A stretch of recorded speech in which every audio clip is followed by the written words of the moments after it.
ओम नमः शिवाय। मैं हूं एस्ट्रोलॉजर के सिन्हा और मैं अपने यूट्यूब चैनल पर आप सभी का स्वागत करता हूं। 5 जून से लेकर 5 जुलाई तक बहुत सारे ग्रहों का परिवर्तन और 2 चंद्र ग्रहण के साथ एक सूर्य ग्रहण लगेगा और इसके बारे में एक प्रोडिक्शन आपके लगन पर, मेष लगन से लेकर मीन लगन वाले जातकों पर इसका क्या प्रभाव पड़ेगा, इसको बहुत अच्छे से समझिएगा। क्योंकि इस समय जो राशि परिवर्तन होने वाला है, सबसे पहला राशि परिवर्तन 15 जून को सूर्य अपना राशि परिवर्तन करेगा। उसके बाद 18 जून को मंगल का राशि परिवर्तन होगा। 19 जून को बुध ग्रह वक्री हो जाएंगे और इसके अलावा जो 21 जून को सूर्य ग्रहण और 25 जून को शुक्र ग्रह मार्गी हो जाएंगे।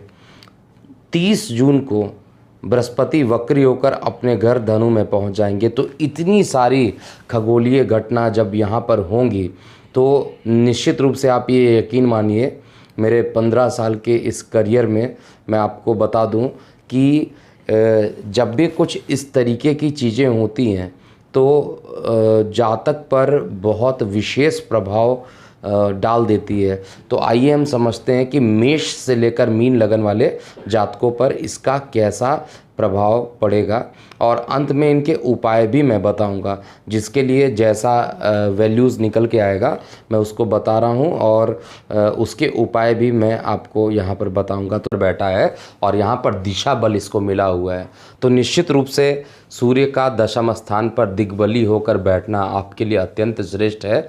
14 जून तक का जो टाइम है, इसमें अगर आप प्रमोशन का इंतज़ार कर रहे हैं तो निश्चित रूप से आपके प्रमोशन के होने के चांसेस भी यहाँ पर बन रहे हैं। हालांकि देखिए लॉकडाउन चल रहा है तो बहुत लोगों के जॉब जाने की भी संभावना यहाँ पर है, लेकिन कम से कम प्रमोशन ना मिले तो यहाँ पर मैं एक चीज़ गोचर में देख रहा हूँ कि आपके जॉब के कम से कम नहीं जाने के योग तो यहाँ पर बन रहे हैं। हालांकि अगर आपकी लगन कुंडली अच्छी ना हो तो हो सकता है कि जॉब से रिलेटेड प्रॉब्लम हो, लेकिन गोचर में कम से कम सूर्य जो है वो आपको अच्छा रिजल्ट देने वाले हैं। साथ में सूर्य का जो राशि परिवर्तन होगा वो 15 जून को आपके लगन से एकादश स्थान पे हो जाएगा।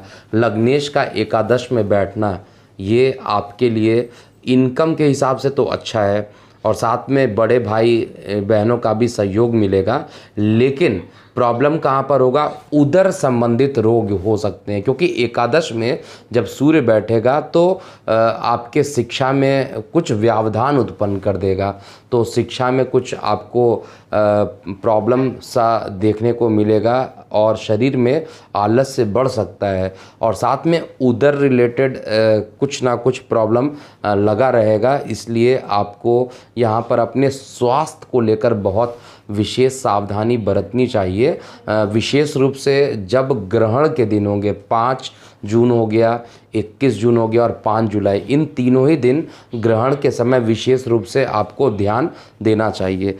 इसके अलावा आपका जो शुक्र है, जो दशम स्थान का मालिक है, अपने घर में तो है लेकिन ये 25 जून को मार्गी होगा। 25 जून तक ये वक्री है और जब से ये वक्री होना स्टार्ट हुआ है तब से कार्यस्थल में कुछ ना कुछ आपको तनाव देखने को मिलेगा।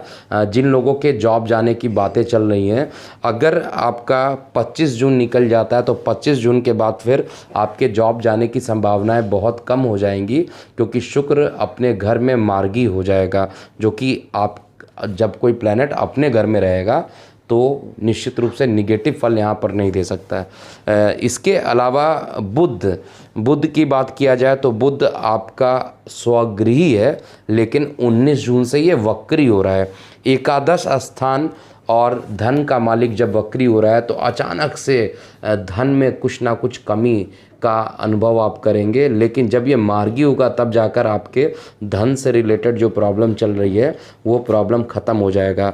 एकादश स्थान पर सूर्य का, राहु का और बुध का, इनका जो त्रिकोणीय समीकरण बन रहा है 15 जून के बाद, ये आपके परिवार में कुछ कलह की स्थिति उत्पन्न कर सकता है। इसीलिए आपको बहुत विशेष ध्यान देना चाहिए। आपकी वाणी उग्र हो सकती है, और साथ में क्योंकि आपके लगन पे ही ग्रहण लग रहा है, आपके लग्नेश को ग्रहण लगा रहा है राहु, इसलिए आपको मानसिक कष्ट भी ये दे सकता है। और ये मानसिक कष्ट का जो ड्यूरेशन रहेगा वो 15 जून से 25 जून के बीच का जो टाइम होगा उसमें सबसे ज़्यादा रहने वाला है। इसलिए मानसिक रूप से समस्याएं उत्पन्न हो सकती है। सूर्य को जल ज़रूर दीजिए, उपाय मैं अभी बता दे रहा हूँ। सूर्य को जल ज़रूर दीजिए, आदित्य हृदय स्रोत का पाठ कीजिए। ऐसा करने से आपकी निगेटिव चीज़ें ख़त्म हो जाएंगी।